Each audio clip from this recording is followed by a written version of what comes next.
আল্লাহ অনেক সময় দেন, অনেক সময় দেন, শুধরে যাবার অনেক টাইম সে পায়, তারপরও যখন সে লিমিট ক্রস করে তখন আল্লাহ ধরেন।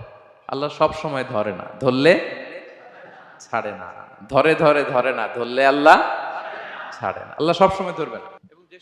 এবং যে সমস্ত জাতিগোষ্ঠীকে এই পৃথিবীতে আল্লাহ তাআলা আযাব দিয়ে ধ্বংস করেছেন, তাদের স্টোরি যদি আমরা খেয়াল করি, আমরা দেখব যে তাদেরকে আল্লাহ অনেক সুযোগ দিয়েছেন ভালো হওয়ার, শুধরে যাওয়ার, কিন্তু তারা আল্লাহর আদেশ অমান্য করতে করতে করতে করতে যখন লিমিট ক্রস করে ফেলছে, একটা সবকিছুর একটা লিমিট থাকে, কি বলেন?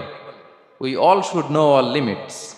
আপনাকে জানতে হবে যে আপনি কতটুকু পর্যন্ত করতে পারবেন, কতটুকু আপনার সীমানা। You should know your limit. এই লিমিটটা আপনার জানতে হবে। তারা যখন লিমিট ক্রস করেছে আল্লাহ আযাব দিয়েছে। আপনারা সামুদ জাতির নাম শুনেছেন? তাদের কাছে আল্লাহ তাআলা একজন নবী পাঠিয়েছিলেন, নাম হচ্ছে সালেহ আলাইহিস সালাম।